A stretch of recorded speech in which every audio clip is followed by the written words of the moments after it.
Buona tarde. Now, I'm sure you're all getting ready, thinking you are meant to be going for a coffee break. Unfortunately, this Englishman is now interrupting that chance for a coffee break. So, given you're all a bit frustrated, and I can see you're all a bit jittery, you're all getting a bit stale, can you just all stand up for me a minute, please? All just stand up. Come on, come on. So it's a very British thing. Stand up. Have a little shake. Have a little shake. Please, please, please. And then hug the person next to you. Thank you. Hug. Big hug. It's about love. Thank you. And now sit down.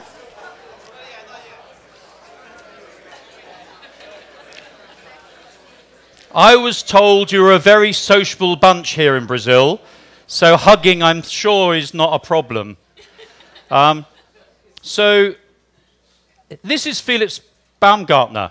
I'm sure you've seen him many times before, jumping from 39 kilometers up in the stratosphere in 10 minutes, breaking world records, and getting 8 million views on YouTube. It took a lot of nerve to jump off that platform. Whatever market you're in, whether it's the UK or in Brazil, or however, as a business, you think you are enlightened or you think you are engaged with change, we're all facing a massive jump. So today, I'm going to ask you, if not now, when? When is it right to make that leap of faith? So who am I? Who am I to ask you these questions? Why am I here? Well, I think I don't speak any Portuguese, so I think Julio introduced me earlier. And as I'm managing director, Mark Howe, I'm managing director of our agency business across the UK and across Northern Europe. And yet, whilst I've been at Google 8 years, I was in the television advertising industry for 20 years before that. And I'm one of the few senior guys that made that leap across the divide and stuck with it. I was there when media agencies broke away from creative agencies in the UK. That's not happened here, I know.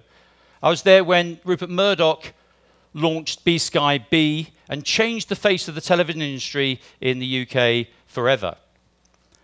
I was there when, in setting up a sales house, which was pretty unique in the UK, selling both TV, as multi-channel television, and internet portals. And I've been there for 8 years at Google, seeing the biggest disruption you've probably ever seen in the UK advertising industry. So, when Julio asked me to come and speak here, I was delighted to come, but I wanted to come, and he asked me to come, not as a Googler, with the chip embedded deeply in my brain, which we all have to go back to Mountain View every now and again to have the chip refreshed. You know that, don't you? We do. But actually, as an ad man, as a UK ad man, not a chip-fed Google man.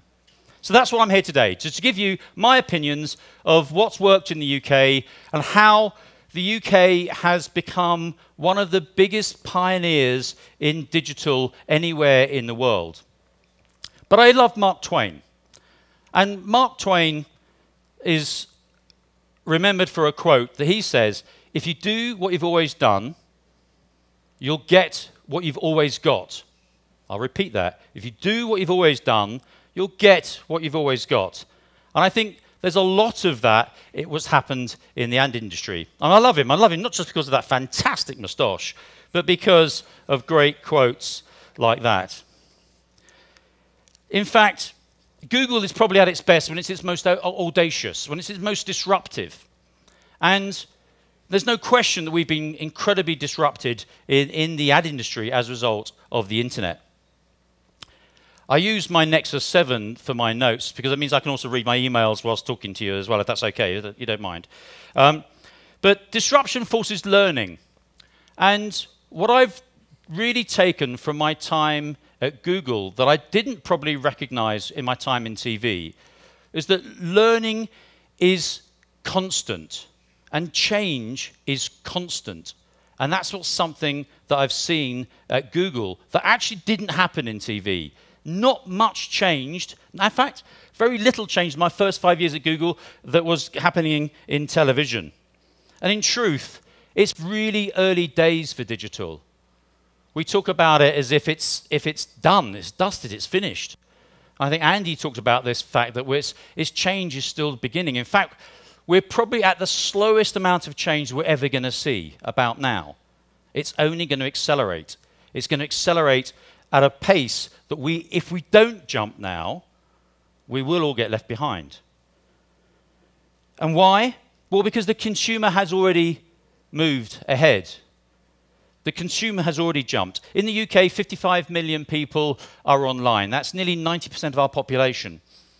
And of course, with connectivity, we see massive change in behaviors, and those behaviors are going online. There's no hiding that inevitability. And that's made us a pioneer. And I guess the reason why Julio invited me again is that the UK is a real pathfinder, not just for Google, but it's a pathfinder for the advertising industry in a digital format. And I say that because in just 10 years, the ad industry, the ad market, in the online ad market in the UK has grown 10x from 3% in 2003, share of total ad revenues, to 34% in 2013. Now, I like to claim most of that as me since I joined. And I took that knowledge from TV into online. I've managed to grow that money, but not many people who agree with me on that one, I'm afraid. But in 2003, the print market, print advertising in the UK, was 47% of the market. It's now less than 20. Interestingly, and Andy touched on this a little earlier about how TV seems to be pretty resilient. TV is resilient. In the UK, it's still around, it was then in 2003 around 25% of the total ad market. It's still about 25% of the total ad market. But as I think, with my pidgin Portuguese, Julio said that what's happening in the UK as we speak is that if you look just at the media market, TV, radio, print, outdoor, internet, that market in the UK is about 21 billion US dollars equivalent. So not dissimilar to the Brazilian market, which I understand is around this year probably going to be around about 20 billion US dollars equivalent. By the end of this year, online will be, according to Group M numbers, WPP numbers, and according to the IAB numbers in the UK, will be close to 50% of that. Online will be pretty much half of all advertising media money spent in the UK. That's pathfinding. That is why perhaps I can stand up here and pontificate. Because what I actually want to say is that advanced economies are and will be digital economies. And I know we want to be advanced economies, don't we? And advanced economies will be digital economies, and what we've seen in the UK is that it's not just the advertising market, it's actually a massive part of the British economy. The internet economy contributes the highest a very high proportion of GDP, higher than most of the mature markets. In fact, from a BCG report, a Boston Consulting Group report in 2010, it says that the UK internet economy will be around 8.6% of GDP. By 2016, it'll be 12% of GDP. That's bigger than construction, utilities, it's bigger than education. It's a massive part of the British economy. And it's more than double the advanced market average. So it's disrupted the consumer behavior. It's disrupted the economy, all for the good.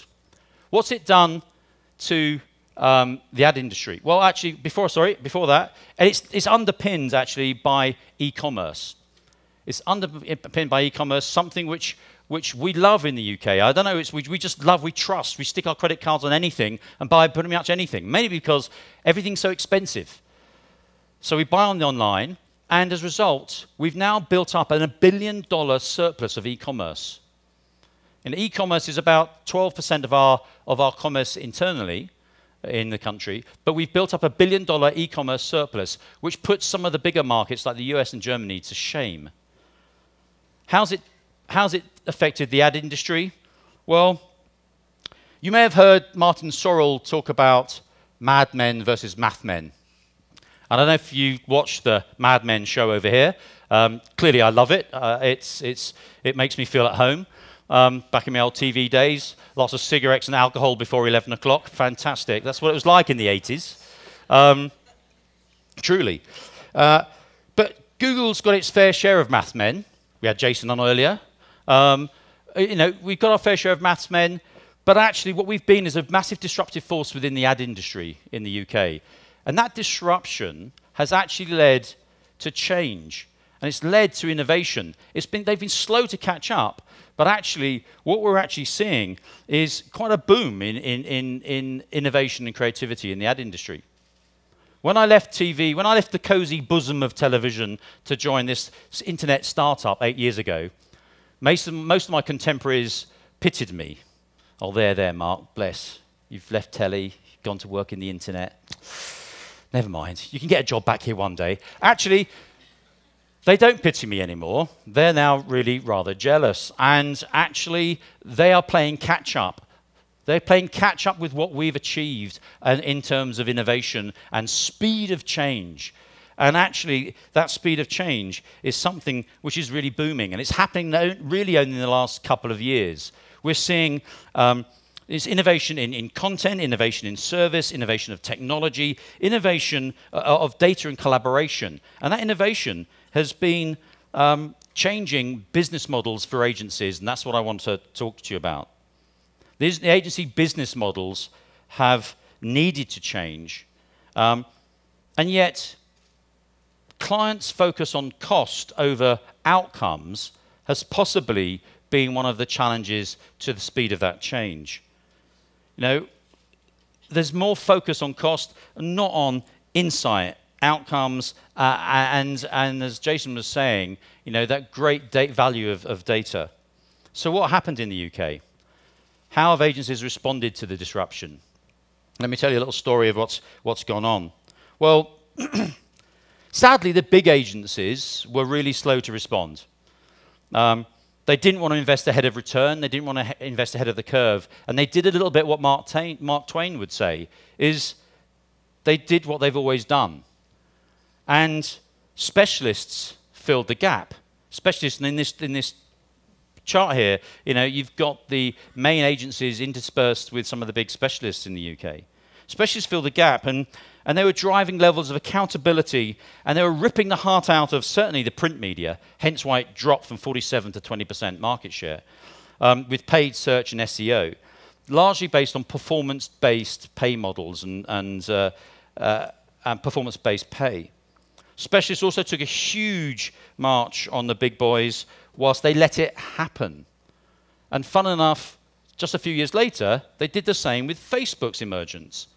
And fun enough, it was only with the third wave, and I call it third wave, which is the Twitter wave, where the way that television and Twitter have become quite homogeneous, that the big agencies have actually taken the lead, because it's something they felt they knew more about. But actually, it's enabled them to start to get digital into the heart of their businesses, which I think is really quite powerful.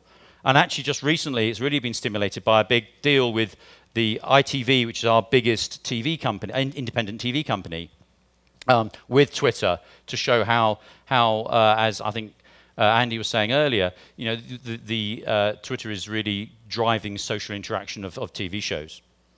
Worryingly, though, and it's very worrying, I think, for all of us, is that now, because of that slowness to catch up and understand what was going on, clients are looking for in-house options more and more.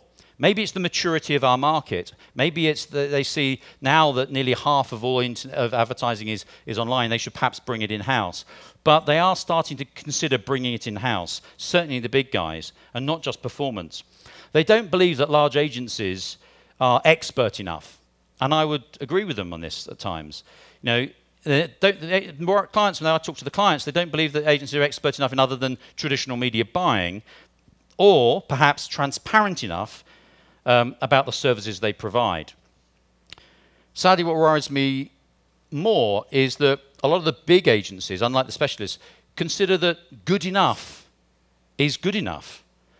Competency is the challenge of change and growth.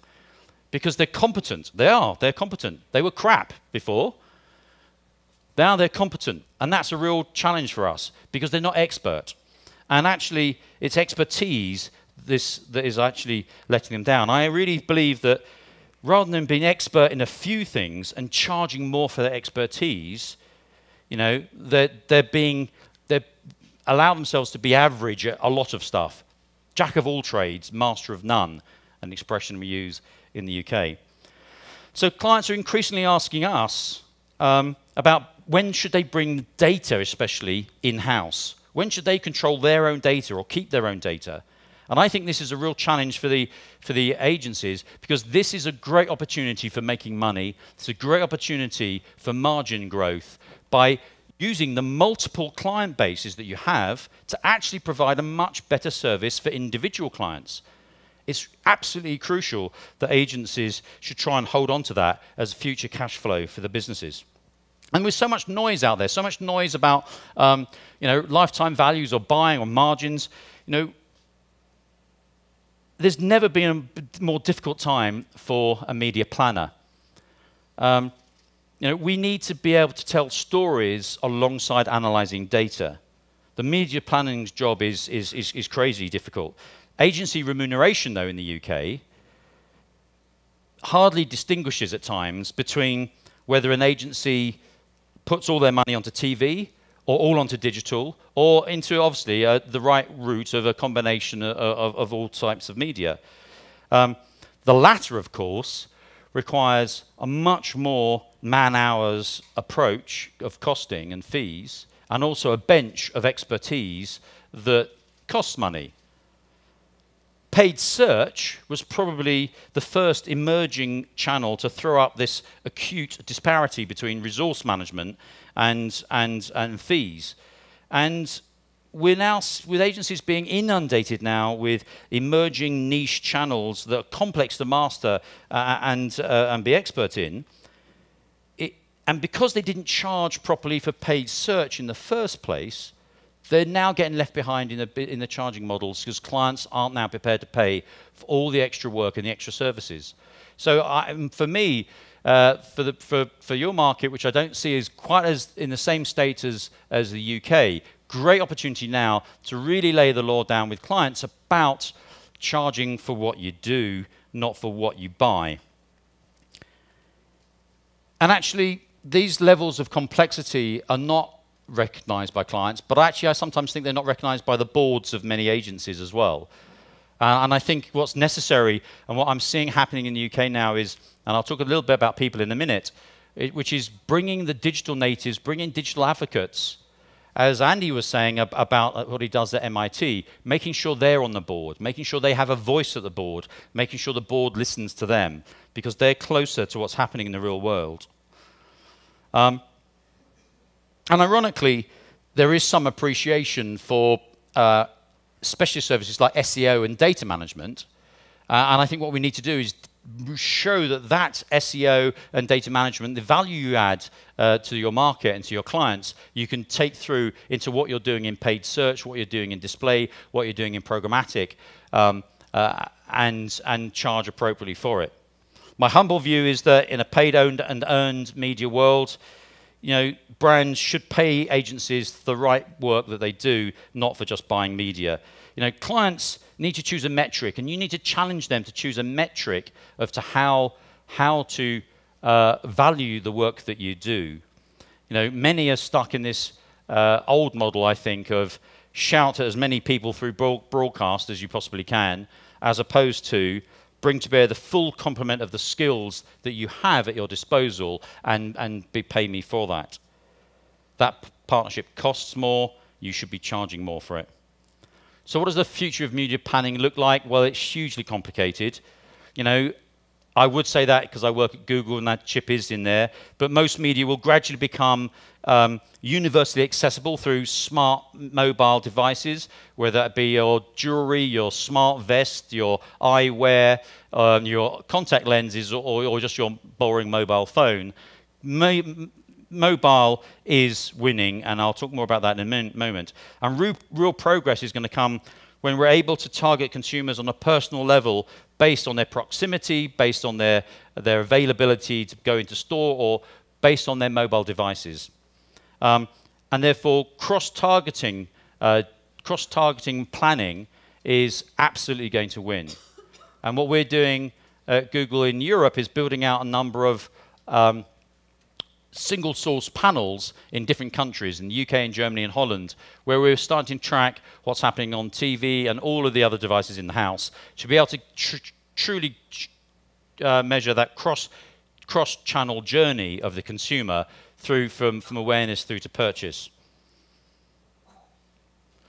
But being expert going forward in planning is not about being big. It's not simply about being big. It is actually expertise is going to be important. Trading desks powered by all manners of data are making great margins. That's true. But expertise in understanding that technology, as Jason was saying, and using that data is absolutely critical. We've got to have more maths men involved who can tell stories like the Mad Men.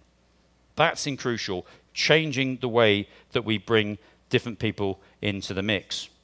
Agencies' skill should come in white labeling tech. Most agency CEOs don't see them as tech providers, unless you're Sir Martin Sorrell, who does. And Martin Sorrell and WPP has invested more in its own technology. But most agencies don't see they're in the tech world. They should just white label what's out there, whether that's Google or other, and really become expert in it, interpreting the data and interpreting the vision. But the challenge for technology, which is a challenge I lay down to all agencies in all markets, is it's less is more. Less is more. We did a study last year with Boston's Consulting Group again, and that showed that, that moving to a single ad technology stack doesn't have to be Google's, obviously preferably, but doesn't have to be. But moving to technology stack can generate resource productivity improvements of up to 33%. It found that most agencies had these multiple solutions of tech, and I bet if I asked you how many you had, you'd all have dozens. The average was 25 different pieces of technology across all agencies. 25 was the average. Bringing it down substantially reduced the level of low value-added work. When you've got 25 pieces of technology, you're not expert. You can't be expert. There's just no way. And that's the problems we were seeing. So by contrast, if you bring it down to a single stack, you can improve by 33%. And if you can change the structures, organizational structures of your organization to ensure that data learning is giving insight into your planning, then all the better. So I've mentioned a couple of times that I still think the advertising is a people business. I still believe it's a people business. And you've got to invest in talent. And I think I should use a football analogy here because of the World Cup coming to Brazil just shortly. Is that, I don't know if anyone's seen or anybody follows the Premier League in the UK, but you may know a guy called David Beckham. May have heard of a guy called David Beckham, I don't know. Anyway, he was part of a Manchester United youth team, class of '92. And him and Scholes, Ryan Giggs, by staying in that youth team and staying on point, staying together for a number of years, they won everything. They won the Premier League, they won the European Cup, they all played for England, and of course didn't win anything playing for England, but they were expert. And what I would say to agencies, what I say in the UK, what I'd say to you guys is invest in your talent, but continuously invest in your talent. Invest in youth teams, keep them together, and keep them on what they're best at. The difference between what I've seen in the UK, between the big agencies and the independents, the specialist agencies, the specialists keep specialists being specialists, if that makes sense. Big agencies put them all together in these grad training schemes, and they do everything. They become master of all trades again. Sorry, they become jack of all trades again, master of none. Be specialist, be good at what you do, stay in position, and reap the rewards as a result. We're building out training programs in the UK that are available online from anywhere in the world called Squared, which the advocates, the alumni coming out of our Squared training program are now getting seats on the agency boards. They're now the guys, still only in their 20s, but they're the guys that the agency boards are going to for advice and put them in front of clients. That advocacy is something I would implore you all to do. But so you've got to be expert in tech, you've got to be expert in people management, you've got to be expert in organizational structure. My God, there's a lot to be expert in. But actually, there's two other things I just want to talk about, and then a couple of examples before I finish, which is you've got to also be expert in mobile. Mobile has won, and it's going to dominate the future. There's no question about that. No pitch in the UK will be won this year without an agency having a substantial and demonstrating a substantial integrated mobile strategy. No pitch. Pretty much, recognizes that. 90% of people move sequentially between devices, and actually mobile search is the heart of that. Mobile search is only a couple of years ago was 10% of Google searches. It's now 30% last year. By the end of this year, in my market, it'll be 50%. All searches will be mobile, whether that's searching for sites or searching for apps. And clearly, apps is something that we were probably caught short on. But what makes mobile really work is, of course, location, proximity, and the fact it's always on. Every one of you in this room, I'm sure, is connected to the internet via their mobile device as we speak, and as always is, pretty much, 20 hours a day. The Internet of Things, which is not just all mobile device, all connected device, is making us more than 2 screeners. We're making it 6 screeners, TVs, cars, glasses, whatever it might be. But all of this collects data. On everything that's connected to the internet collects data. And it comes back to, you've got to be expert in collecting this data, analyzing this data, and making it valuable for you and your clients. So winning with this data, but because we're people business, because we're still madmen at heart, you've got to be able to tell stories with this data. And you've got to tell stories in a relevant and customized, personalized fashion.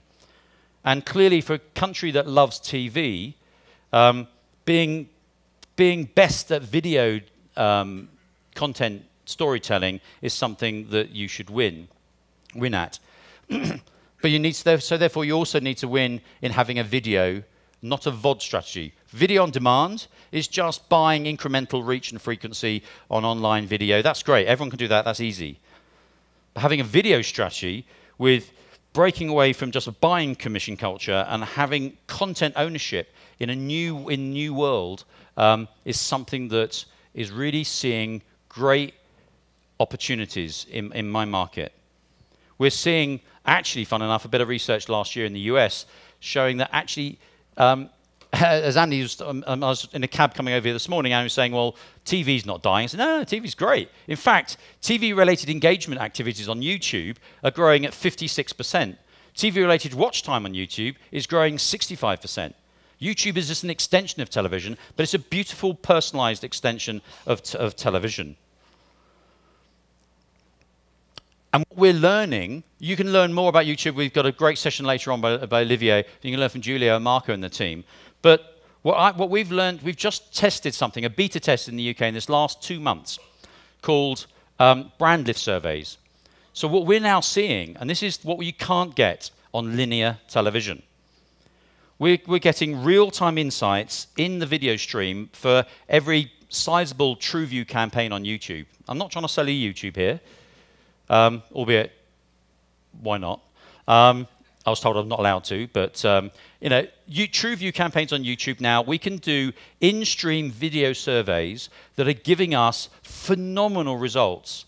Awareness initially, we're just getting awareness, but over the next few months, we're going to purchase intent, favorability, category testing, creative testing, all in-stream. So we're getting real-time insight, real-time data out of video for the first ever time. And why not? This is brilliant because this is never more important because of the YouTube has become a hub for incredibly talented new publishers. Jacksgap, there's actually 2 guys, twin brothers. They're about 21. They started 3 years ago when Jack went on his university gap year. My 13-year-old daughter loves them. And as Andy said, I'm quoting Andy probably too much here. Always use your family as your test bed. I got a video. I met with Jack and Finn Harris, the two Jack's Gap lads. They've got 3.5 million subscribers. They've got hundreds of millions of views on their YouTube channel. I met them recently. They did a little video for me on my phone to my daughter saying, "Hi, Amelia. We're with your dad here at YouTube. He's really cool. Do your homework. Go to bed early. Be good." She peed her pants with excitement when I showed her this. Seriously, peed her pants. Shouldn't say that probably. Don't tell my daughter that if you see her. And she tweeted it to all her school friends. I was the king of that school for at least 3 days. That's all you get with teenage girls, 3 days. That's brilliant. But I was absolute king. She was princess for a while. So people like Jack, how do you get to use these guys? Well, actually, or people like Tanya Burr. Tanya Burr, 4 years ago, worked in the counter in a shop called Debenhams, in a makeup counter. Now she's got agents in the US and in the UK. She's got 2.5 million subscribers on YouTube. She's a fully employed YouTuber, makes a living out of it. And she is got hundreds of millions of views of her channels. Just over a week ago, she launched a channel. I was going to show you the video. So today I'm going to do I'll just stop that there because I've run out of time. I don't think I've ever done one of these. No, can I just stop the video? Thank you. You'll see she's very English Rose, isn't she, as a girl? A bit up front there, but she in that one show, which was sponsored by Homebase, this DIY home furnishing store, within 5 days she'd had 500,000 views of a 12-minute video. Unbelievable personalization and experiential advertising for Homebase. They've already rebooked within 2 weeks of it being on air. Phenomenal opportunities to reach new consumers.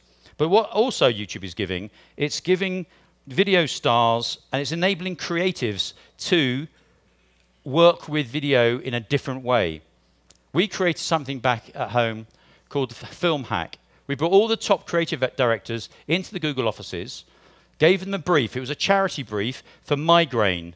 And actually, if I played this video, which I'm not going to because I'm running out of time, we gave them a brief to meet up. We brought in a load of YouTubers, up-and-coming talent from YouTube. We put them in a room with these creative directors, and those YouTubers became the directors of the directors, teaching them how to engage with a YouTube audience in a completely different way with a budget of a few £100, not millions of flying off to South Africa to film a TV ad. And they made this was the winning ad, fantastically powerful, and that Film Hack, it now rolls on and rolls on and rolls on. I'm not to show the video, but actually this is what it feels like when you've got a migraine. Pretty brutal. I'll just stop that if I may. So this new creativity, I'm coming to the end, I promise you, and then you can get coffee.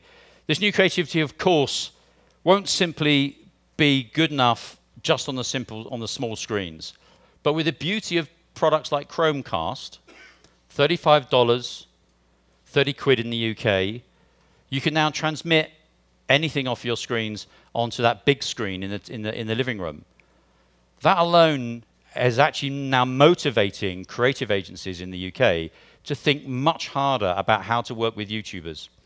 We're already seeing Netflix growing and has got as many subs in the US now as HBO. But Netflix again grows massively as soon as you put a Chromecast in the back of a TV set.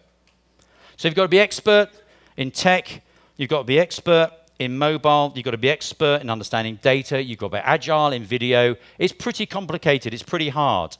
I want to finish with just 3 examples of who's done it well, and then I'll let you have a coffee. Starting with one, a creative agency, then secondly, a media agency, and third, a specialist agency. 3 very quick case studies. AMV BBDO, single largest creative agency in the UK, working for clients like BT, Sainsbury's, Pepsi, Mercedes, Guinness, real award-winning stuff. They started working with us and Pepsi Max on a YouTube channel about a year ago. They weren't that enamored with it. They didn't have any YouTube content people. They're a brilliant creative agency, but a bit old school. The rip-roaring success of their Pepsi channel has completely changed their behaviors as an agency. It's changed the perception of all the clients within their agency, and they have now built up a YouTube content division within their agency of 8 people in the space of actually the last 2 months. It's changed their business model completely. They're now working with about 7 different channels, and they're actually thinking of becoming an MCN, a multi-channel network. And I don't know if they exist over here, but effectively it's like an agent for a whole group of YouTubers. So they're becoming an agent for whole groups of YouTubers because they've got such a vast array and diversity of clients. They're working on behalf of those clients with all of these YouTubers like an agent. A completely different business model, a completely different pay model, and a completely different revenue stream for them. That transformation is just beginning, but for the single biggest creative agency in the UK to be making that transformation, we're really excited about it, and it's really fresh off the page. Mindshare is the second biggest media agency in the UK. Clients like Unilever, big blue chip clients, Ford, HSBC, Nestle. Under a new digitally native CEO, a guy called Mark Crichton, nice young lad, they're changing their business model away from just a buying culture to customer journeys. So when I talked about customer journeys earlier, that's the sort of theme behind the whole of their structuring of their business. They spend a lot of time understanding those customer journeys, and they're basically making money in 3 different ways. They're making money from their clients by trading desk, intelligence and insight through data, and content.